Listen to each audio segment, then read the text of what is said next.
The judicial system and the legal ecosystem, but the judicial system in particular, is now, in my view, the single biggest hurdle to becoming Viksit Bharat and growing rapidly. And let me show you what happens as a result, just as a policymaker, when we are making rules and regulations. We suffer from what is called the 99-1 problem. Between 98 to 99% of pre-litigation mediation actually fails. We are all citizens of the same democratic republic. It is not appropriate for one citizen to call another citizen my lord or to pray to them. It also have to end this whole custom of having these long vacations. I'm sorry, this cannot go on. नमस्कार, मी प्रशांत कदम. 2047 मध्ये भारताला विकसित राष्ट्र बनवण्याचं पंतप्रधान मोदींचं स्वप्न आहे आणि विकसित भारत बनवण्याच्या त्यांच्या या स्वप्नामध्ये सर्वात मोठा अडथळा काय असू शकतो तर तो आहे भारतीय न्याय व्यवस्थेचा. हे अत्यंत स्फोटक विधान केलेलं आहे पंतप्रधान मोदींच्या आर्थिक सल्लागार मंडळाचे सदस्य संजीव सन्याल यांनी. एका अर्थानं मोदींच्याच माणसानं केलेलं ज्युडिशियरीवरचं हे अत्यंत परखड, स्फोटक आणि वादग्रस्त विधान आहे, ज्याच्यावरनं गेल्या 2 दिवसांपासून खूप चर्चा चालू आहे. आता भारतीय न्यायव्यवस्था ही थोडीशी परंपरावादी आहे, त्याच्यामध्ये अजूनही काही ब्रिटिश परंपरांचा नको तितका बडेजाव आहे. या सगळ्या गोष्टी आपण मान्य करतो, पण मोदींच्या आर्थिक विकासाबद्दलच्या स्वप्नामध्ये सगळ्यात मोठा अडसर न्यायपालिका आहे आणि न्यायपालिकेमुळेच आपला आर्थिक विकास होऊ शकत नाहीये किंवा आपण विकसित भारताचं स्वप्न पूर्ण करू शकत नाहीये असं संजीव सन्याल म्हणतायत. सोबतच ज्युडिशियरीवरती आजवर कुणी इतक्या थेट शब्दामध्ये केली नसेल तितक्या थेट शब्दामध्ये त्यांनी टीका केली आहे. माय लॉर्ड, युअर लॉर्डशिप असं जे संबोधन केलं जातं हे आपण कुठल्या युगामध्ये आहोत, याचिकेला प्रेयर, प्रार्थना म्हटलं जातं. न्यायमूर्तींच्या ज्या सुट्ट्या असतात, इतर कुठल्याही व्यवस्थेमध्ये जितक्या सुट्ट्या घेतल्या जात नाहीयेत तितक्या सुट्ट्या भारतीय न्यायपालिकेमध्ये का आहेत? उन्हाळी सुट्टी जवळपास 6 आठवड्यांची असते, 1.5 महिन्यांची, आणि इतर सगळ्या व्यवस्था या सातत्यानं राबत असताना यांना केवळ ही सवलत का आहे? जरी व्हॅकेशन बेंच असतात, उन्हाळी बेंच म्हणून काम चालत असतं, पण तरीसुद्धा केवळ न्यायपालिकेला हा अपवाद का? आणि कुठल्याही सुधारणेसाठी ही व्यवस्था तयारच का नसते? हा प्रश्न संजीव सन्याल यांनी विचारलेला आहे. आता संजीव सन्याल नेमके कोण आहेत, त्यांची बॅकग्राऊंड मी तुम्हाला सांगतोच, कारण ते सुद्धा जाणून घेणं खूप महत्त्वाचं आहे. पण त्याच्या आधी एक महत्त्वाची गोष्ट लक्षात घ्या की ते इकॉनॉमिक ॲडवायझरी काउन्सिलचे सदस्य आहेत. एका अर्थानं पंतप्रधान मोदींच्या आर्थिक निर्णयांवरती ज्यांचा सल्ला महत्त्वाचा असतो असे हे सदस्य आहेत. आणि ते जेव्हा ज्युडिशियरीबद्दल असं एखादं विधान करतात तेव्हा ते विधान साधंसुधं नसतं. त्याच्यामध्ये पुढच्या येणाऱ्या काही निर्णयांची कुठंतरी एक धोक्याची घंटा, काही संकेत त्याच्यामध्ये दडलेले असतात. आणि म्हणून हे भाषण आपण नीट ऐकलं पाहिजे, ते तुमच्यापर्यंत पोहोचावं यासाठीचा हा व्हिडिओ आहे. भाषण इंग्रजीमध्ये आहे, तुमच्यापैकी काही लोकांना ते समजून घ्यायला त्रासही होईल, पण तरीसुद्धा हे भाषण पूर्ण ऐका, कारण न्यायपालिकेबद्दलची खूप स्फोटक विधानं याच्यामध्ये आहेत. आता भारतीय न्यायव्यवस्थेबद्दल आपण सुद्धा अनेकदा बोलत असतो. महाराष्ट्राच्या सत्ता संघर्षाबद्दल जे काही घडलं, जो त्याच्यामध्ये वेळ काढला गेला, दिरंगाई केली गेली, आणि जिथं प्रश्न अपात्रतेचा असतो तिथं जेव्हा तुम्ही वेळेत निकालच लावत नाही तेव्हा त्या निकालाचा नंतर काही उपयोग होत नाही आहे. अशा पद्धतीची व्यवस्था जर असेल तर कोणाचंही फ्रस्ट्रेशन जे आहे ते त्या निकालाबद्दल आणि न्यायव्यवस्थेबद्दलचं निघू शकतं. न्यायमूर्तींच्या एकूणच नियुक्त्यांबद्दलचे सुद्धा प्रश्न आहेत, कारण मध्यंतरी NJAC म्हणजे नॅशनल ज्युडिशियल अपॉइंटमेंट कमिशनची नियुक्ती करून त्याच्याद्वारे नियुक्त्या करण्याचा घाट सरकारनं घातलेला होता, पण सुप्रीम कोर्टानं तो रद्द केला आणि शेवटी अधिकार स्वतःकडेच ठेवला. पण तरीसुद्धा एक लक्षात घ्या की आजही हायकोर्टाचे जज असतील, सुप्रीम कोर्टाचे न्यायमूर्ती, त्यांच्या नेमणुकांमध्ये सरकारचा हस्तक्षेप मोठा असतो. वाटायला जरी ते स्वतंत्र वाटत असलं तरी सरकारच या सगळ्या नियुक्त्या ज्या आहेत त्या करत असतं. आणि याच्याबद्दल जेव्हा जेव्हा रिफॉर्मची गोष्ट येते तेव्हा तेव्हा हे संतुलन नीट असलं पाहिजे याच्याबद्दल सुद्धा अनेक लोक मत व्यक्त करत असतात. आता संजीव सन्याल जे बोललेले आहेत ते स्वतः इकॉनॉमिस्ट आहेत. इकॉनॉमिक अँगलनं त्यांनी काही मुद्दे मांडलेले आहेत. त्यांचं म्हणणं आहे की इंडियन ज्युडिशरी सिस्टीम जी आहे ती 99-1चा फॉर्म्युला राबवते. म्हणजे 99 लोकांच्या हिताचं जे आहे त्याच्याबद्दल तातडीनं निर्णय करण्याच्या ऐवजी ज्या केवळ 1 लोकांना त्याच्यामध्ये प्रॉब्लेम वाटतो त्यांच्या हिताची काळजी करत हा सगळा वेळ जो आहे तो काढला जातो. विशेषतः प्री लिटिगेशन मिडिएशनवरती त्यांचा आक्षेप आहे. हे काय आहे तर एखादी केस कोर्टात जाण्याच्या आधीच त्याच्याबद्दलचे वाद संपुष्टात यावेत म्हणून सरकारनं एक व्यवस्था उभी केलेली आहे. पण त्याच्यामध्ये पूर्णपणे कार्यक्षमता दिसत नाही आहे. आणि जिथं बँकरप्सी इन्सॉल्वन्सीच्या केसेस 330 दिवसांमध्ये पूर्ण करणं आवश्यक असतं तिथं त्या दुप्पट कालावधीसाठी सुद्धा प्रलंबित आहेत. आत्तासुद्धा म्हणजे कोर्टातल्या एकूण केसेसचा जर आपण आकडा बघितला तर 5 कोटी केसेस जवळपास प्रलंबित आहेत. That India is just this year become the world's 4th largest economy. We are still the fastest growing economy in the world. In about 24 months' time, we will become the world's 3rd largest economy. Then, of course, it's a long slog to the other big two. Nevertheless, let it also be clear that the way our demographics is set up, we effectively have somewhere between 20 and 25 years to become Viksit Bharat. Effectively, this is the period in which we basically have to make it. After that, we will grow old. Just like Japan, just like Europe today, we too will grow old. So this is the 2 decades in which we have to grow as rapidly as we can in the hope that we are at least upper middle class, rather may not become really rich, but and that is an important thing that we need to do because this is a national opportunity for us, not just as a country, but as a civilization to come back. But in this, the legal fraternity really has to play a role. And the reason for this is, I'm afraid, the judicial system and the legal ecosystem, but the judicial system in particular, is now, in my view, the single biggest hurdle to becoming Viksit Bharat and growing rapidly. I've said this before, and I'm saying it again. So it's not something I'm saying for the first time. The inability to enforce contracts in time or to deliver justice is now such a major constraint that I'm telling you, if we do not see a major overhaul of the entire legal ecosystem, it will not matter what else we are doing in the rest of the system. And the physical infrastructure will get, 5-6 years, it'll become good enough. Maybe we need to upgrade our cities. All of that we'll manage. But the legal system really has to be fixed.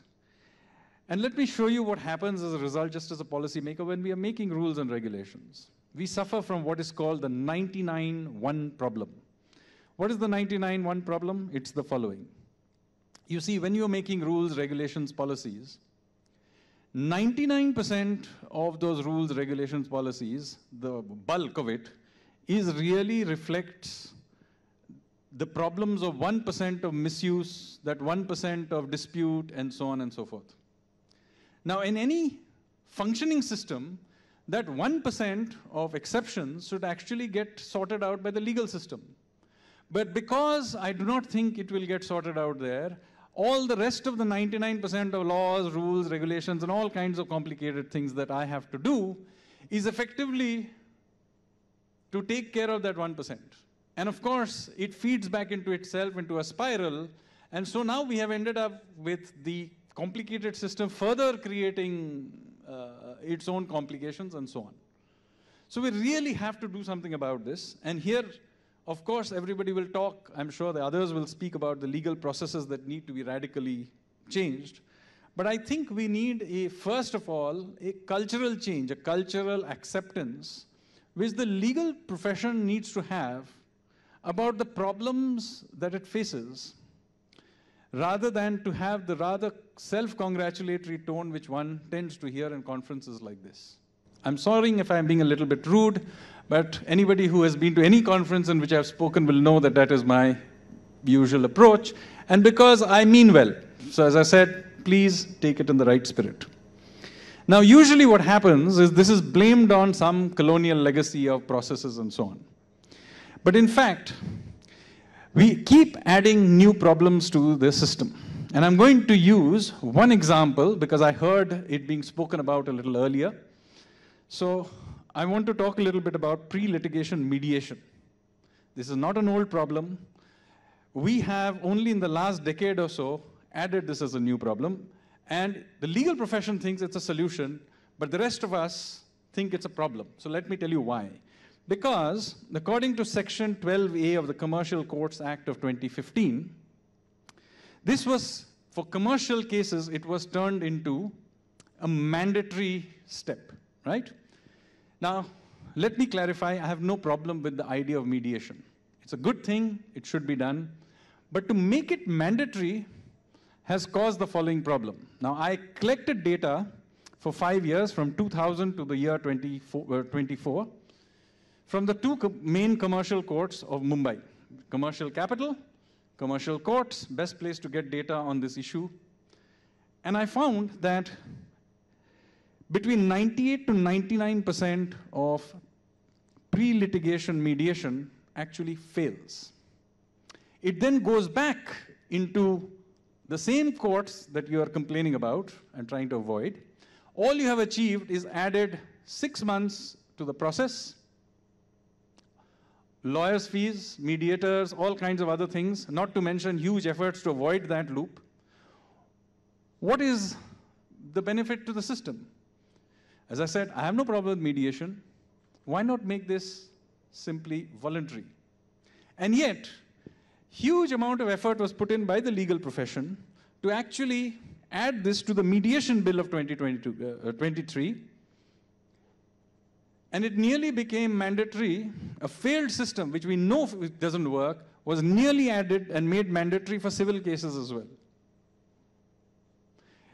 It is because of a few people like myself who wrote rather angry notes to the parliamentary committee that it eventually did not become a part of the act.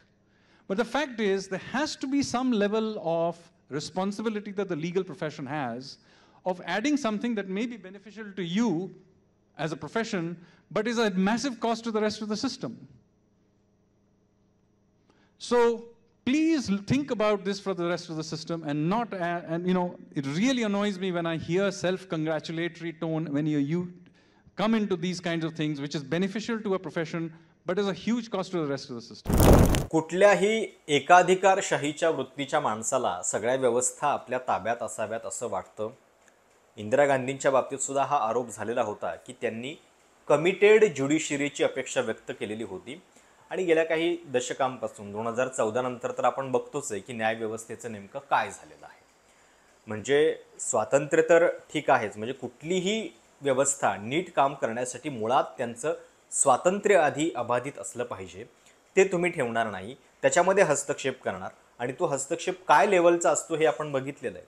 म्हणजे राजकीय भाषेमध्ये ज्यावेळी सरकार उलथवण्याची गोष्ट असते तेव्हा या सगळ्या न्यायव्यवस्थेचा अगदी बाहुल्यांसारखा वापर सरकार करतं, ते चालतं. त्याच्यामध्ये त्यांना कुणी लोकशाहीमधले बिगेस्ट हर्डल म्हणत नाही. पण विकसित भारतच्या स्वप्नामध्ये मात्र न्यायपालिका अडथळा ठरते आहे. जरूर न्यायपालिकेमध्ये काही गोष्टी बदलायला हव्यात, त्याच्यामध्ये सुधारणा या व्हायलाच हव्यात, पण तरी देखील केवळ न्यायपालिकेबद्दल असं म्हणता येईल का, हा वादाचा प्रश्न आहे. आता पुढच्या टप्प्यामध्ये संजीव सन्याल यांचं हे भाषण 2 भागामध्ये मी तुम्हाला ऐकवतोय. पुढच्या टप्प्यामध्ये ऐका की त्यांनी कशा पद्धतीनं न्यायपालिकेच्या सगळ्या सुट्ट्या असतील किंवा त्यांचे जे विशेष लाभ आहेत आणि कशा पद्धतीनं की कुठल्याही सुधारणेसाठी मुळात ते तयारच नसतात याच्याबद्दलची विधानं केलेली आहेत. आवर्जून आहे. We need to move away from the way the legal profession is set up. It's set up as, I'm afraid, a medieval guild, where you have a caste system of stratification of lawyers that goes somewhat, you have senior advocates versus normal advocates, you have advocates of record. Why are all these people needed in the 21st century? Just have a standardized SOP. Let anyone run it. In fact, why do you even for many levels of legal work, why do you even require somebody to have a legal degree to argue your case? This is the age of AI. If I, as a citizen, can figure out how to argue my case of perplexity, I should be allowed to do it. If I want to put something as record, let me do it. You tell me exactly what the process is, I will follow it. That I'm not arguing that I will not. But why do you need this caste system in there? And that, by the way, is also true of the judiciary. There is a clear difference between those who become judges from being senior advocates and those who are promoted from the lower courts. We do need to, if you want to get talent to come into the judiciary, you have to have a system where the best talent makes his way up the system. Can start right at the bottom and make their way up the system to the top. Because if that doesn't happen, then clearly then don't complain that the lower courts do not attract the level of quality that you want. Number 3, we need a culture change in the way people use the way the whole thinking about this profession works. Just to give you an example, not to be taken personally by anybody. You cannot have a profession where you use words like, my lord. Or when you're doing a petition, it's called a prayer. You've got to be kidding me. We are all citizens of the same democratic republic. It is not appropriate for one citizen to call another citizen my lord or to pray to them. It is not acceptable. And we've got to end this. It also have to end this whole custom of having these long vacations. I'm sorry, this cannot go on. The judiciary is a public service like any other part of the state. I also work in the government. I also take vacations. But the judges are very happy for them to take vacations. But why should the entire court system be shut down for this? After all, the policemen also take vacations. I also take vacations. Do you shut down the entire police department for this? Let's say some other profession does this. Let's say the doctors decide that we will take summer vacation, Dussehra vacation, winter vacation, and shut down the hospitals for a large part of the time, and we will have vacation benches for emergency cases. Would that be acceptable? Why is it acceptable then for something that is effectively the responsibility of the state, and as a citizen, is something I should expect from the state and particular branch of the state? Now, my reason I'm making all of this, this tone of voice in making these points is very simple. Because we as a people, as I pointed out, have about 20-25 years to make it. We don't have time to waste. We all have to pull together. You're as much citizens as I am, and I have great faith in my fellow citizens that they will do the right thing. So I've really come here to besiege my fellow citizens that you from the legal profession really pull up your socks, because we are waiting for you to really push for this. If it makes you feel a little bit better, I have stood in similar events by other professions, bureaucrats, chartered accountants, fellow economists, and made similar pleas over the years.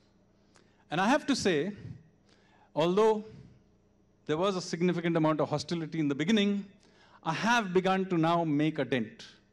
Bureaucratic processes are slowly but steadily getting improved. Far from being shunned, I'm now actually invited to Labasna at Mussoorie to give talks. And you know my tone of voice, so, you know, top-level officials in their part of their training put up with me. The way chartered accountancy profession, or in fact, my own profession of economists, have had to change themselves, has to be done because we have to be willing to go out there and question things from first principles. Because that's the only way change will happen. So let me stop right there and state that, dear fellow citizens, the moment has come. We are the generation we were waiting for. That nobody else is going to do this. It's between you and me. We are on the same ship. Thank you very much, ladies and gentlemen. आता संजीव सन्याल कोण आहेत? ते economist आहेत, पंतप्रधानांच्या आर्थिक सल्लागार मंडळाचे ते सदस्य आहेत आणि सेक्रेटरी गव्हर्नमेंट ऑफ इंडियामध्ये जो सेक्रेटरी दर्जाचा एक बहुमान असतो तो त्यांना त्यामुळे मिळालेला आहे. पुण्यातल्या आपल्या गोखले इन्स्टिट्यूटचे ते चान्सलर पण आहेत. 2017 पासून ते मोदी सरकारशी असोसिएटेड आहेत आणि त्याच्या आधी त्यांनी अगदी नामांकित कॉलेजेसमध्ये प्राध्यापक म्हणून काम केलेलं आहे. त्यांची काही पुस्तकंसुद्धा खूप प्रसिद्ध आहेत, ज्याच्यामध्ये India in the age of ideas, the incredible history of Indian Ocean, land of the 7 rivers अशा पद्धतीची त्यांची काही पुस्तकं आहेत. मध्यंतरी त्यांचा एक व्हिडिओ खूप व्हायरल झालेला होता, जेव्हा एका कार्यक्रमामध्ये रामभजनावरती ते डान्स करताना दिसलेले होते. तो व्हिडिओ पण बघा.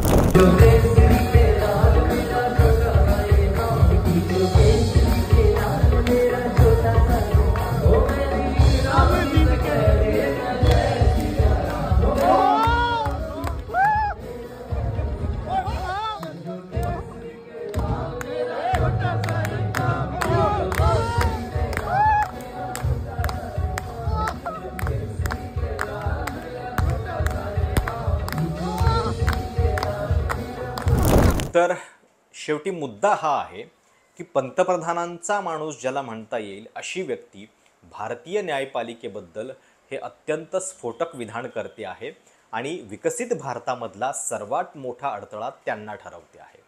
त्यामुळं सरकारची निर्णय, सरकारचे धोरणं याच्याबद्दल बोलण्याच्या ऐवजी या सगळ्याचं खापर न्यायपालिकेवरती फोडलं जाते का आणि न्यायपालिकेनं जर आम्हाला वाट मोकळी करून दिली तर आम्ही हे सगळं करू, अशा पद्धतीचा एक भाव त्याच्यातनं दिसतोय का, हा प्रश्न याच्यातून निर्माण होतो. आणि न्यायपालिकेची सुधारणा ही केवळ आर्थिक गोष्टींच्या बाबतीतच होऊ शकत नाही. देशाच्या लोकशाही व्यवस्थेवरती, राजकीय पक्षांच्या प्रणालीबद्दल सुद्धा न्यायपालिकांना जर स्वातंत्र्य मिळालं, त्याच्याबद्दलचे निर्णयसुद्धा जर ते सक्षमतेनं घेऊ शकले तर आपल्याला त्याच्याबद्दल म्हणजे त्यांच्या सुधारणांबद्दलची चिंता व्यक्त करता येईल. त्यामुळं त्याच्याबद्दल कोणी बोलत नाही आहे. फक्त विकसित भारत म्हणजे आर्थिक निर्णयांच्या बद्दल, उद्योगांच्या केसेसबद्दल तुम्ही बोलताय, हे कुठंतरी सिलेक्टिव्हनेस त्याच्यामध्ये आहे का, हा सुद्धा प्रश्न उपस्थित करतात. खूप महत्त्वाचं विधान होतं म्हणून आवर्जून तुमच्यापर्यंत हा व्हिडिओ पोचावा ही इच्छा होती. तुम्हाला या सगळ्याबद्दल नेमकं काय वाटतं? तुम्हाला संजीव सन्याल यांचं मत पटलंय का? कमेंट्समध्ये आवर्जून कळवा. चॅनल सबस्क्राईब करायला विसरू नका. धन्यवाद.